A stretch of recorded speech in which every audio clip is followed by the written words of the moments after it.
We will be live this Sunday for a Browns vs. Cowboys watch party, and I got the green light from my bosses to do a Myles Garrett jersey raffle on Sunday. But first, we have to reach 36,000 subscribers. We're 174 away, so subscribe, hang out with us on Sunday, and you could be going home with a Myles Garrett jersey.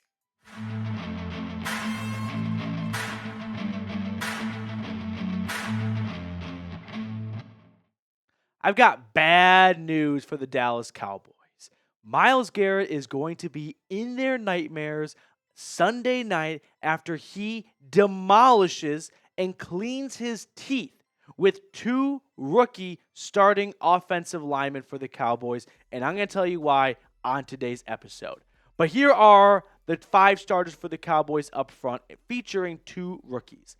Left tackle Tyler Guyton and center Cooper Beebe.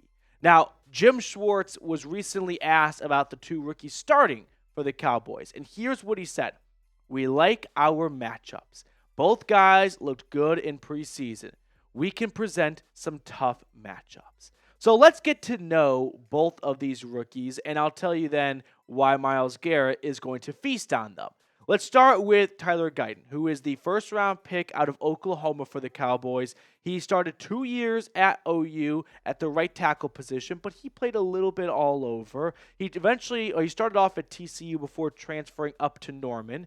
Now, his last year for the Sooners, 0 sacks allowed, 12 pressures, and only 5 penalties. So really impressive stuff altogether. But Myles Garrett is going to look at some fresh meat and start licking his chops over it. I mean, we don't need to tell you guys what Myles Garrett has been cooking up over the last couple of years as he comes off a reigning Defensive Player of the Year campaign.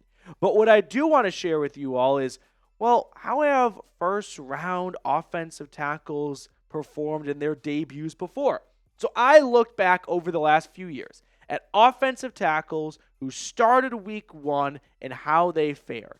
And here's what I found. You got some good ones. Paris Johnson, 0 sacks, 0 pressures. Darnell Wright, 0 sacks, but 5 pressures against the Packers last year. Anton Harrison for the Jags, 1 sack, 2 pressures. Evan Neal gave up 2 pressures. Ike Mekwonu, 2 sacks, 4 pressures. Where do I know those 2 sacks? Sounds familiar. Charles Cross, anyway, 2 sacks, 4 pressures. Penei Sewell, a future, he's on path for a Hall of Fame career. He's a perennial Pro Bowl, All-Pro tackle. He gave up 6 pressures in his first performance. So clearly there's some precedent of, hey, there's a little bit of a punch in the mouth for an offensive tackle in their first game, but more often than not, a lot of these guys have settled into very nice careers. But I can't get past that Ike Mekwonu. 2 sacks, 4 pressures. Where do I know that from? Oh, I remember. His first start came against who? Myles Garrett and the Cleveland Browns. NFL Week 1, 2022.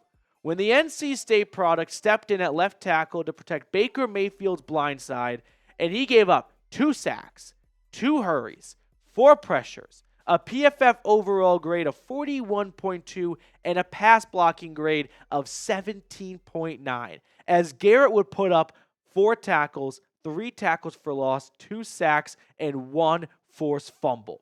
It didn't have to go very far back to find an example of Myles Garrett going up against a rookie tackle and just taking his lunch money. I'm not joking when I say this could turn into a bloodbath. Just think about Jim Schwartz for a moment, okay? We've got a guy who enjoys being a defensive coordinator. He's not getting a lot of love to be a head coach again. So what does he do? Well, he goes to his office every day and he draws up ways to kill opposing quarterbacks. And what's the easiest way to do that? Find inexperienced offensive linemen. I don't think Myles Garrett will take a single snap that's not lined up over Tyler Guyton or the center Cooper Beebe.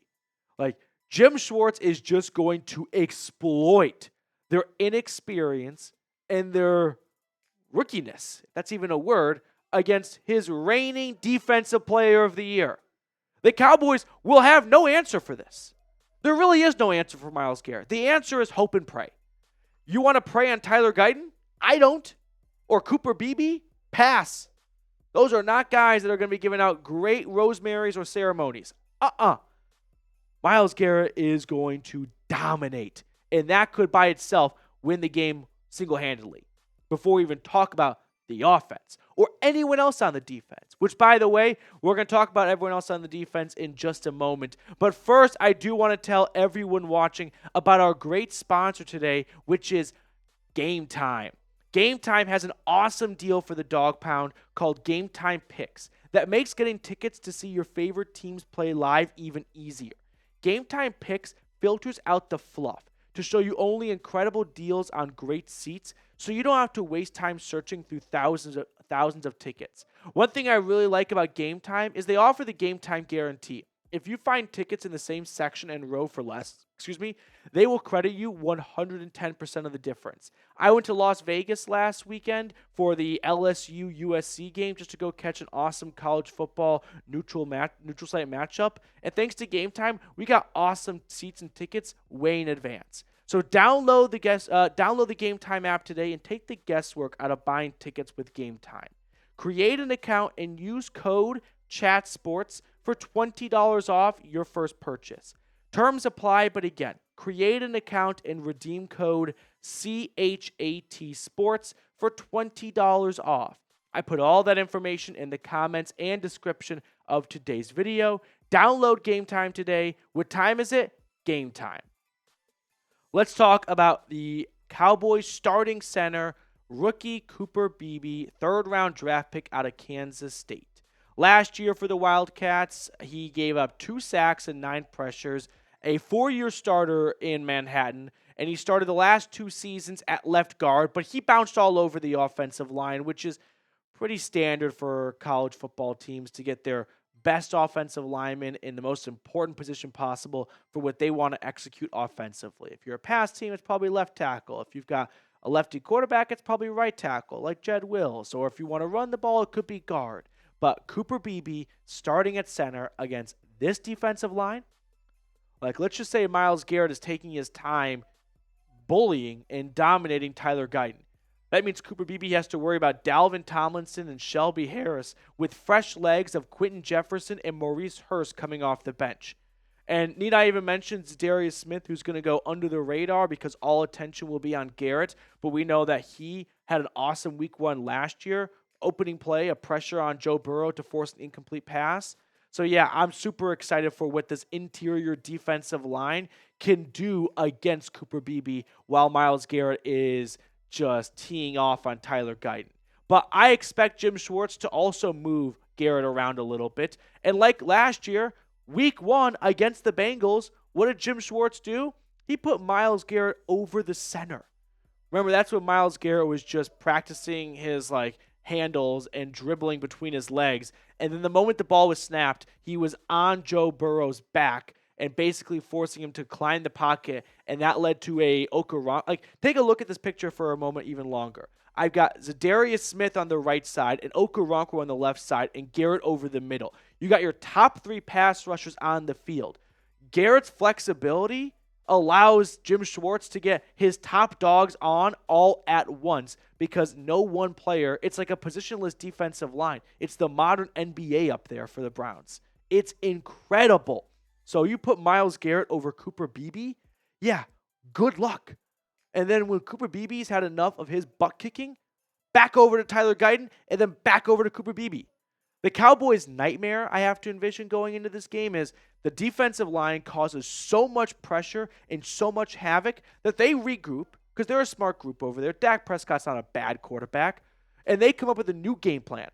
Ball comes out of my hands in under 2 seconds, okay? So now you need your 3 wide receivers to get open very quickly. Something CeeDee Lamb is very capable of, but Brandon Cooks, he's getting up there in the age column. Not so sure about that. Jalen Tolbert, he was doing cardio his first 2 years for the Cowboys. Not a whole lot of tape out on him for his early career. Not very concerned about that, especially against Greg Newsome. So yeah, I think Denzel Ward with 1 safety on top can handle CeeDee Lamb no problem.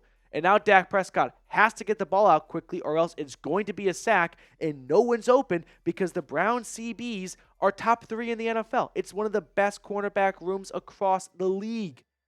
I don't know what the solution is for the Dallas at that point, but it's definitely not running the football with old man Ezekiel Elliott. Sorry to the Buckeyes fans watching. I know you love him, but let's face it. It ain't 2016 anymore. Like, that guy's not coming out anymore. So there's no ground game for Dallas to lean on. The offensive line's going to have some vulnerable weak spots with 2 rookies starting, and the ball cannot come out super quickly because they've got lockdown corners in Newsome, Emerson, and Ward. And then you put 2 great safeties of Juan Thornhill and Grant Delpit over the top. Someone tell me how Dallas wins this game. I'm listening. So who you got? Browns or Cowboys? I got the Brownies. Even our Cowboys host here at Chat Sports, Tom Downey, he's got the Browns winning. He's got the Brownies. I'm all in. I'm all in on the Brownies. Now, before we get on out of here, I do want to show some quick love to the Brown and Orange Club.